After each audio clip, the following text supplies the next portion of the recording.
পছন্দের ড্রেসটা অর্ডার করেছিলেন অনলাইনে, কিন্তু হাতে পাওয়ার পর দেখলেন রং বা মান কোনোটাই ছবির সাথে মিলছে না, কিংবা লোভনীয় অফারে টাকা দিয়ে আর পার্সেলে দেখা পাননি।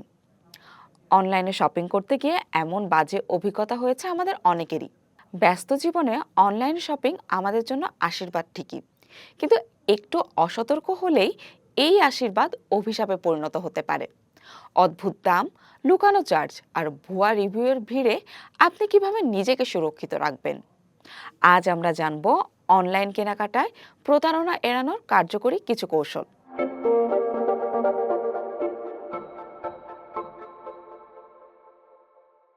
প্রতারণার প্রথম ধাপটি শুরু হয় ওয়েবসাইট থেকে।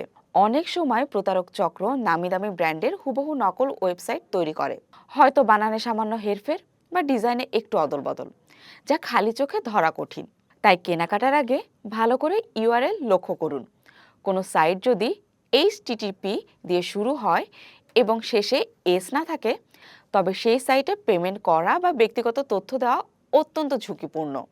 একটি নির্ভরযোগ্য সাইটের পূর্ণ ডোমেইন নেম থাকবে এবং সেটি কখনোই কোনো অদ্ভুত র্যান্ডম নম্বর দিয়ে শুরু হবে না। মনে রাখবেন, সরাসরি ব্রাউজারে সাইটের নাম লিখে ঢোকা সবচেয়ে নিরাপদ।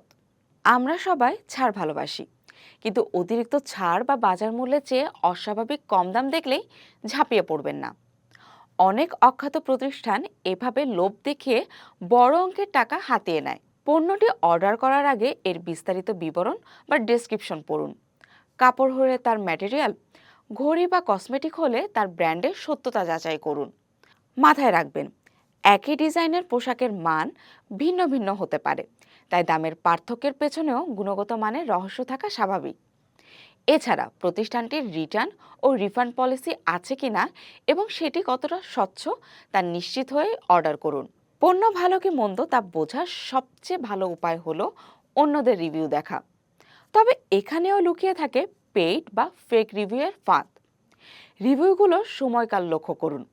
যদি দেখেন অল্প সময়ের ব্যবধানে অনেকগুলো ইতিবাচক রিভিউ এসেছে এবং সেগুলো অপরিচিত বা ফেক কোনো অ্যাকাউন্ট থেকে, তবে সতর্ক হন। পেমেন্টের ক্ষেত্রে পরামর্শ হলো, সম্ভব হলে ক্যাশ অন ডেলিভারি অপশনটি বেছে নিন। পণ্য হাতে পেয়ে দেখে শুনে তারপর টাকা দিন। আর যদি অগ্রিম পেমেন্ট করতেই হয়, তবে সেই বিকাশ আর ব্যাংকিং নম্বরটি একাধিকবার যাচাই করুন এবং প্রতিটি লেনদেনের রসিদ ও ওটিপি সতর্কতার সাথে সামলান। যদি দুর্ভাগ্যবশত প্রতারণার শিকার হয়েই যান, তবে দমে যাবেন না। জাতীয় ভোক্তা অধিকার সংরক্ষণ অধিদপ্তরে অভিযোগ জানান। এটি আপনার নাগরিক অধিকার।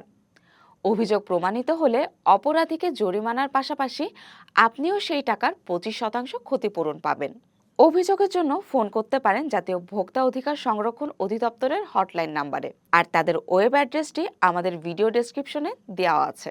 মনে রাখবেন, আপনার সচেতনতায় ডিজিটাল দুনিয়ায় আপনার সবচেয়ে বড় নিরাপত্তা। চোখ কান খোলা রেখে স্মার্টলি কেনাকাটা করুন। আপনার ঈদের অনলাইন শপিং হোক নিরাপদ ও আনন্দদায়ক।